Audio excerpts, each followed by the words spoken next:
شکیل صاحب کی ساری پینشن بیٹا اور بہو کھا گئے اور شکیل صاحب فالج میں مبتلا ہو گئے۔ وہ دو دو دن بھوکے گندگی میں پڑے رہتے۔ جب مہینے بعد پینشن لانی ہوتی تو بیٹے کو باپ کا خیال آ جاتا۔ ایک دن شکیل صاحب کی بیٹی آئی تو باپ کی حالت دیکھ کر بولی، ابا کا علاج کروائیں۔ تو بھائی کہنے لگا، میرے پاس تو کھانے کو کچھ نہیں ہے۔ اتنا سننا تھا کہ اس نے شوہر سے چوری بھائی کو اپنے سونے کے کنگن دیے اور کہا ابا کا علاج کروائیں۔ بھائی اور بھابھی نے کنگن بیچے اور مری گھومنے چلے گئے اور سوچا جب تک واپس آئیں گے تب تک ابا سے بھی جان چھوٹ چکی ہوگی۔ جب مری میں پیسے ختم ہوئے تو وہ واپس گھر لوٹے تو ان کے قدموں تلے سے زمین نکل گئی، کیونکہ کلثوم نے اپنی جان سے پیارے باپ کی حالت دیکھی تو اس کا دل خون کے آنسو رونے لگا تھا، کیونکہ وہ باپ جس نے اپنی اولاد کو پھولوں کی طرح پالا تھا، ماں کی ممتا اور باپ کی شفقت دونوں ایک ساتھ دی تھی، وہ آج اس حال میں پڑا تھا کہ ان کا بستر پخانے سے تر تھا اور بہو یا بیٹے کو صاف کرنے کی زحمت تک گوارا نہ تھی۔ کلثوم اپنے باپ کی یہ حالت دیکھ کر تڑپ اٹھی تھی۔ اس کے باپ شکیل کو جب سے فالج ہوا تھا اور وہ بہو بیٹے کے آسرے پر پڑے تھے، تب سے ہی وہ ہڈیوں کا ڈھانچہ بن گئے تھے۔ دو دو دن تک انہیں کھانے کو کچھ نہ ملتا تھا، کیونکہ بہو اور بیٹا تو یہی چاہتے تھے کہ وہ بستر پر پڑے سسک سسک کر مر جائیں اور ہمیں ان کی خدمت نہ کرنی پڑے۔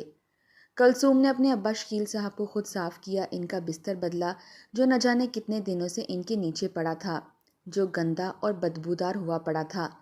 نہ جانے شکیل صاحب کیسے اس بستر پر سوتے تھے، نہ جانے انہیں رات کو کیسے نیند آتی ہوگی، مگر نیند بھی کہاں آتی ہوگی، بھوکے پیٹ بھلا نیند کہاں آتی ہے انسان کو۔ کلثوم کو اپنے بھائی کی بے مروتی اور سفاکیت پر انتہائی رنج تھا۔ وہ خود شادی شدہ تھی، بال بچوں والی تھی اور دوسرے شہر میں رہتی تھی۔ کبھی کبھار ہی باپ کی تڑپ میں آ جاتی تھی اور اس کی یہ حالت دیکھ کر مزید تڑپ جاتی تھی۔ اس نے اپنے بھائی کو پاس بٹھایا۔ شکیل صاحب کا ایک بیٹا اور ایک ہی بیٹی تو تھے، جن کو بچپن سے ہی انہوں نے خود پال پوس کر جوان کیا تھا، کیونکہ شکیل صاحب کی بیوی زرینہ کلثوم کی پیدائش کے 5ویں سال ہی اس دار فانی سے رحلت کر چکی تھی، اور تب سے شکیل صاحب نے ہی ان دونوں بچوں کو ماں اور باپ بن کر پالا تھا۔ وہ ایک اسکول میں کلرک کی نوکری کرتے تھے اور اسی سے ہی ان دونوں بچوں کی اچھی پرورش کی تھی، انہیں پڑھایا لکھایا تھا اور ان کی شادیاں کر کے اپنا فرض ادا کیا تھا کہ اب تو گھر بیٹھ کر کچھ عرصہ سکون میں رہیں گے۔ مگر شکیل صاحب کا یہ خواب ہی رہا، کیونکہ اب بھی اصل رشتوں کی پہچان کا وقت ہوا تھا۔ شکیل صاحب جیسے ہی ریٹائر ہوئے انہیں فالج کا دورہ پڑ گیا اور یہ اٹیک اتنا شدید ثابت ہوا کہ وہ بستر کے ہی ہو کر رہ گئے، اور جس اولاد کو اس نے ماں اور باپ دونوں بن کر پالا تھا، آج وہی بیگانی ہو گئی تھی، خاص طور پر ان کا بیٹا احمد، جس نے شادی کے بعد اپنے باپ کو بالکل ہی فراموش کر دیا تھا۔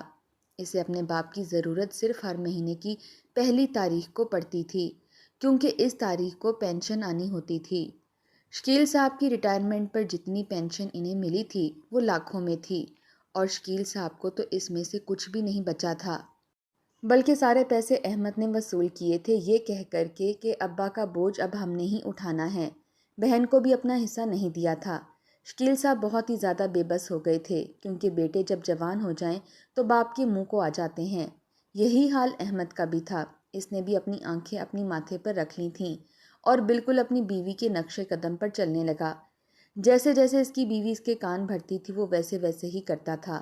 وہ مکمل طور پر رن مرید تھا، اسے اپنے باپ کے احسانات بالکل بھول چکے تھے، کیونکہ اس کے باپ نے تو ماں کی کمی بھی پوری کی تھی اور باپ کی بھی، اولاد کو پڑھایا لکھایا تھا، مگر وہ پھر بھی باپ کے پیسوں کے لالچ میں ہی تھے۔ کلثوم کی شادی تو شکیل صاحب نے اپنے بہن کے بیٹے سے کر دی تھی، جو کہ دوسرے شہر میں رہتے تھے۔ وہ اپنے گھر میں خوش تھی اور آسودہ بھی تھی، اس لیے اس نے کبھی بھی باپ سے پیسے نہیں مانگے تھے۔ ویسے بھی وہ ایک خوددار اور احساس والی بیٹی تھی، احمد کی طرح خود غرض نہیں تھی، کیونکہ ماں باپ کی آخری عمر میں بیٹیاں ہی ان کا سہارا بنتی ہیں، بیٹے تو ان سے منہ موڑ لیتے ہیں۔ اب جب کبھی کلثوم آتی اور اپنے باپ کا یہ حال دیکھتی، جس نے کبھی اپنے جسم پر ایک بوند میل بھی نہیں چپکنے دی تھی، ان کا یہ حال دیکھتی تو خون کے آنسو روتی تھی، اپنے بھائی کو بار بار احساس دلاتی کہ ابا جان کا کچھ خیال کیا کرو، کیونکہ شکیل صاحب نے اپنی ساری جمع پونجی احمد پر لٹا دی تھی، مگر وہ انتہا کا نمک حرام تھا۔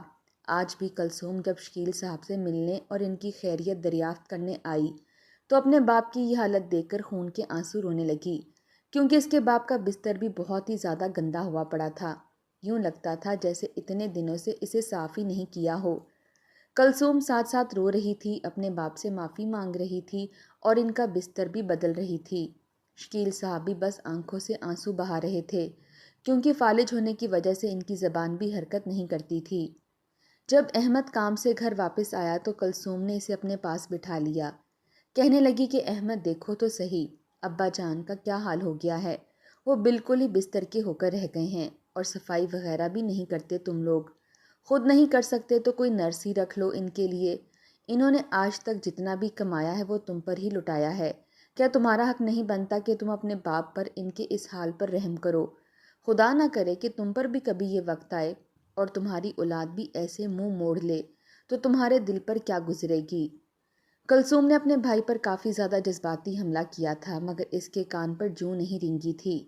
کلثوم کہنے لگی کہ ابا جان کا علاج ہی کروا لو، ان کی ساری دوائیاں بھی ختم ہو چکی ہیں اور دن بدن وہ سوکھ کر کانٹا بنتے جا رہے ہیں۔ کیا تمہیں ان پر ترس نہیں آتا؟ کیا تم ان کی ساری مہربانیاں بھول چکے ہو؟ اس نے جیسے بھائی کو احساس دلانا چاہا تھا، مگر اس کا تو خون بالکل ہی سفید ہو چکا تھا۔ کہنے لگا کہ میرے پاس پیسے کہاں سے آ گئے؟ باپ کے علاج کے لیے میں کون سا لینڈ لارڈ ہوں، یا میری ملیں چل رہی ہیں؟ وہ اس قدر بے مروتی سے بولا کہ کلثوم دنگ رہ گئی۔ کہنے لگی کہ ابا کی پینشن ساری تم نے ہی رکھی ہے، میں نے تو اس میں سے اپنا حصہ بھی نہیں لیا، اور مہینے بعد جو ابا کی پینشن آتی ہے وہ بھی اچھی خاصی رقم ہوتی ہے۔ کیا اس میں ابا کی دوائیاں بھی نہیں آ سکتی؟ تمہارے اتنے ہی خرچے ہیں کہ پورے ہی نہیں ہو رہے؟ جس پر احمد نخوت سے بولا کہ تمہاری نظر تو اسی پینشن پر ہی اٹکی ہوئی ہے۔ شادی کے وقت تمہیں ابا نے اتنا زیادہ جہیز دیا تھا، میں نے تو کوئی سوال نہیں کیا تھا کہ اتنا زیادہ جہیز ہے، اور احمد کی اس بات پر تو کلثوم بالکل سکتے میں آ گئی تھی۔ احمد اس قدر شفاق ہوگا اس نے کبھی سوچا بھی نہیں تھا۔ شرم دلانے کا کوئی فائدہ ہی نہیں تھا، نہ ہی احساس دلانے کا، کیونکہ نہ تو اس میں شرم تھی اور نہ ہی احساس نام کی کوئی چیز۔ کلثوم خاموشی سے اپنے بھائی کے پاس سے اٹھ گئی۔ کلثوم اپنے باپ کو اس حالت میں چھوڑ کر جانا تو نہیں چاہتی تھی، مگر اس کے پاس کوئی اور چارہ نہیں تھا۔ وہ اس گھر سے نکل آئی، نہ جانے اس کے پیچھے اس کے باپ کی کیا حالت ہوئی ہوگی۔ آج تو اس نے اپنے باپ کو کھانا بھی کھلا دیا تھا اور اس کے کپڑے بھی بدل دیے تھے، اور وہ جانتی تھی کہ اس کے بعد اسے کوئی پوچھنے والا نہیں ہوگا، مگر اسے گھر کی بھی مجبوری تھی۔ بار بار اس کے شوہر کی کال آ رہی تھی کہ تم گھر کیوں نہیں آ رہی، بچے رو رہے ہیں، تم کہاں چلی گئی ہو؟ کلثوم بیچاری بہت مجبور تھی، مگر اس کا دل غم سے پھٹا جا رہا تھا۔ آج تو احمد کے رویے نے دل توڑ کر رکھ دیا تھا۔ کوئی بیٹا اس قدر سخت دل کیسے ہو سکتا ہے کہ باپ کی ساری مہربانیاں ہی بھول جائے، ایک لمحے میں سب فراموش کر دیا جائے۔ یہ سوچتے سوچتے کلثوم گھر چلی گئی۔ اس کے گھر کے حالات بھی اتنے زیادہ اچھے نہیں تھے کہ وہ اپنے باپ کے لیے دوائیاں لے سکے یا اس کا علاج کروا سکے یا اس کے لیے کوئی نرس رکھ سکے۔ کلثوم کے شوہر طفیل کی کپڑوں کی دکان تھی اور اس میں مشکل سے ہی بچوں کا ہی گزارا ہوتا تھا اور اپنا پیٹ بھرتا تھا، اوپر سے بچوں کے اسکول کے خرچے بھی الگ تھے۔ اس لیے کلثوم کو سمجھ نہیں آ رہا تھا کہ وہ کس طرح سے اپنے باپ کی مدد کرے، جو کہ مہینے کی تنخواہ ہونے کے باوجود بھی اپنے بیٹے کے رحم و کرم پر پڑا تھا، اور بہو تو اس قدر سنگ دل تھی کہ اس سے بات کرنا ہی فضول تھا۔ یقیناً احمد کے کان بھر بھر کر اس نے بھی احمد کو اپنے جیسا بنا لیا تھا، اس لیے کسی بھی قسم کی کوئی بھی جذباتی بلیک میلنگ اس پر اثر نہیں کر رہی تھی۔ کلثوم جانتی تھی کہ ہر مہینے کی پہلی تاریخ کو احمد ابا کو نہلا دھلا کر تیار کرتا ہے تاکہ وہ اس کے ساتھ جائیں اور پینشن لے سکیں۔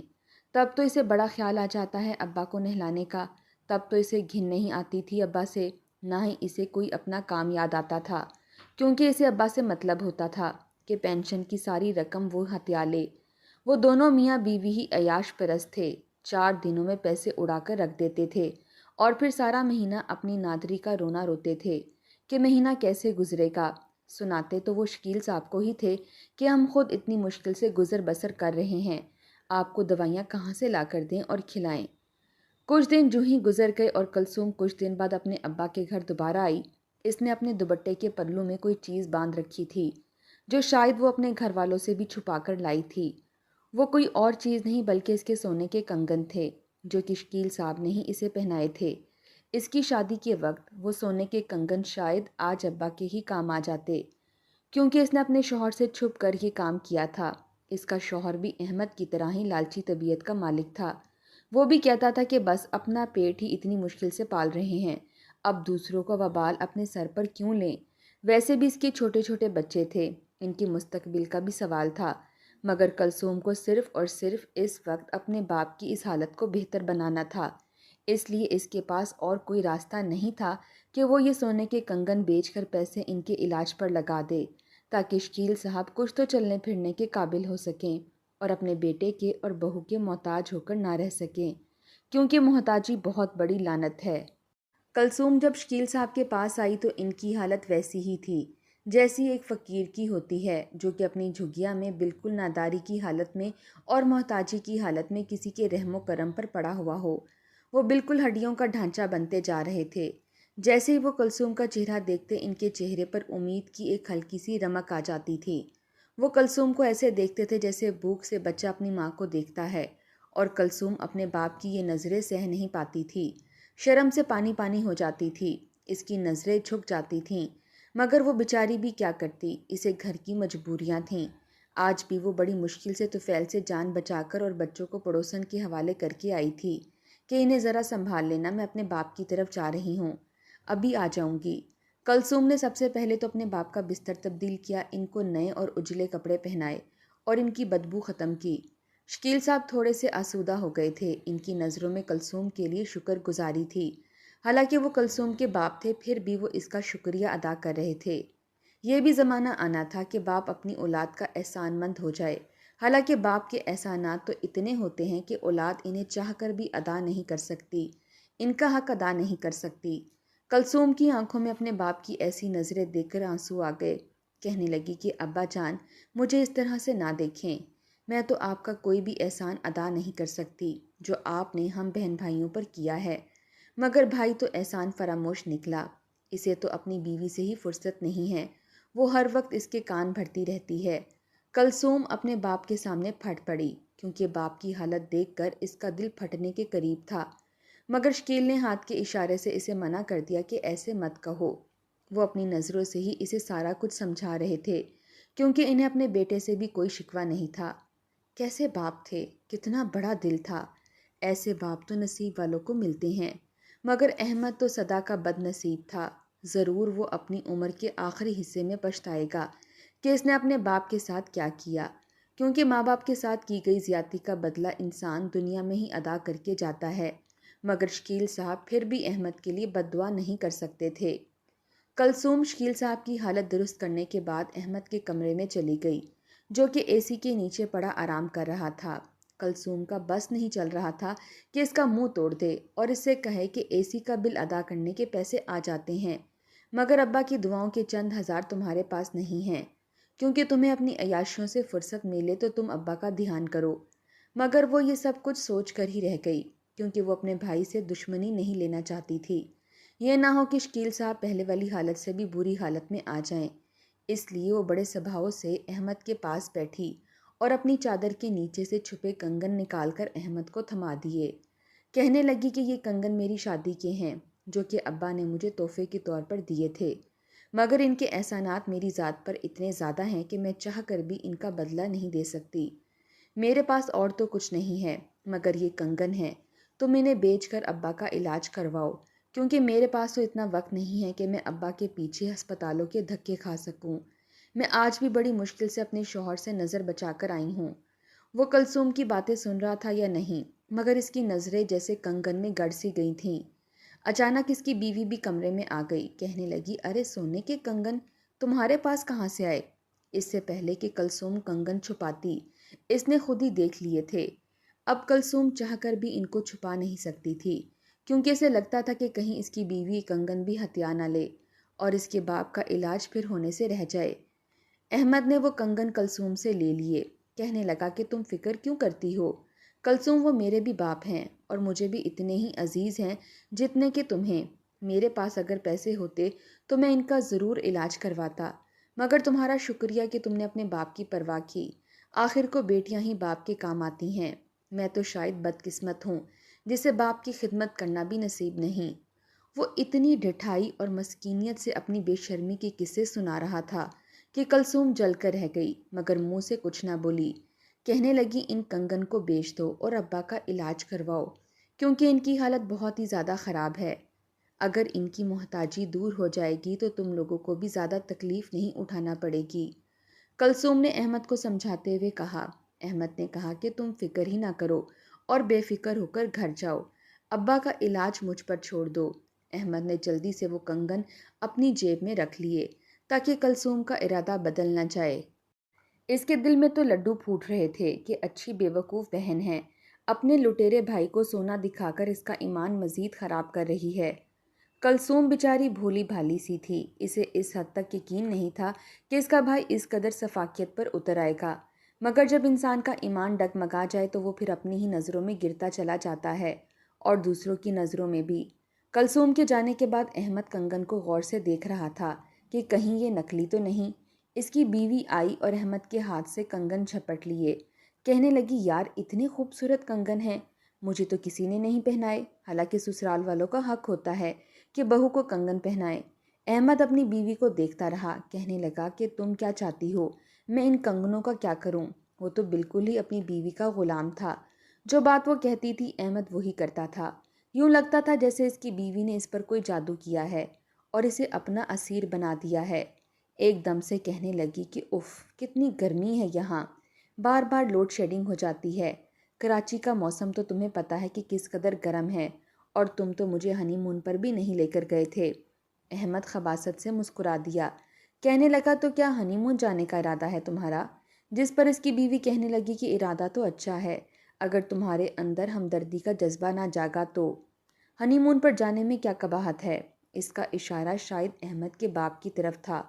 احمد کہنے لگا کہ ابا کا علاج اب ممکن نہیں ہے، کلثوم تو جھلی ہے، اسے کچھ پتہ ہی نہیں ہے، بھلا فالج کا علاج بھی ممکن ہو سکتا ہے کیا؟ اس لیے ابا پر پیسے ضائع کرنے کا کوئی فائدہ نہیں ہے۔ اور احمد کی بیوی یہی تو چاہتی تھی، کہنے لگی کہ چلو مری گھومنے چلتے ہیں، تھوڑی سی آؤٹنگ ہو جائے گی۔ یہ کہتے ساتھ ہی احمد اور اس کی بیوی مری جانے کی تیاریوں میں لگ گئے۔ احمد نے وہ کنگن ایک سونار کو بیچ کر پیسے اپنی جیب میں ڈال لیے، اس نے ابا کو تھوڑی بہت دوا کے پیسے دیے اور اپنی بیوی کے ساتھ چلتا بنا۔ وہ دونوں میاں بیوی عیاش پرست تھے، ان کے ہاتھ میں 4 روپے آ گئے تھے، اب جب تک وہ انہیں اڑا نہ دیتے انہیں سکون کہاں ملنا تھا۔ ادھر کلثوم اپنے گھر میں سکون سے تھی کہ اب تو ان پیسوں سے ابا کا علاج ہو جائے گا۔ کلثوم کے وہ کنگن اس کے شوہر نے لاکر میں چھپا کر رکھے ہوئے تھے، اور لاکر کی چابی اس دن کلثوم کے ہاتھ لگ گئی تھی، جس کی وجہ سے اس نے کنگن نکال لیے تھے۔ آج اس کا شوہر عجلت میں گھر آیا، کہنے لگا کہ لاکر کی چابی کہاں ہے؟ کلثوم پریشان ہو گئی، کہنے لگی کیا ہوا، خیریت تو ہے؟ جس پر اس کا شوہر کہنے لگا کہ میری دکان میں بہت بڑا گھاٹا ہو گیا ہے، لگتا ہے مجھے وہ کنگن بیچنے پڑیں گے تاکہ میں اس خسارے کو پورا کر سکوں اور ہم سڑک پر نہ آ جائیں۔ وہ کافی زیادہ پریشان لگ رہا تھا اور کلثوم کے چہرے پر تو ہوائیاں اڑنے لگیں، اسے بالکل سمجھ نہیں آ رہی تھی کہ وہ کیا کرے۔ اس کا بی پی ایک دم سے لو ہونے لگا، جیسے ہی اس کے شوہر نے لاکر کھولا کنگن وہاں سے غائب تھے۔ وہ کلثوم پر چیخنے چلانے لگا، کہنے لگا کہ تم نے کہاں گم کیے ہیں کنگن، مجھے نکال کر دو ورنہ اس گھر سے چلی جانا۔ کلثوم اس کی منت سماجت کرنے لگی کہ میرے ابا بستر مرگ پر پڑے تھے، اس لیے میں نے کنگن بیچ کر ان کے علاج کے پیسے احمد کو دے دیے۔ طفیل کہنے لگا کہ احمد تو اپنی بیوی کے ساتھ مری گھومنے چلا گیا ہے، یقیناً وہ تمہارے ہی کنگن کے پیسوں سے سیر سپاٹے کرنے گیا ہے۔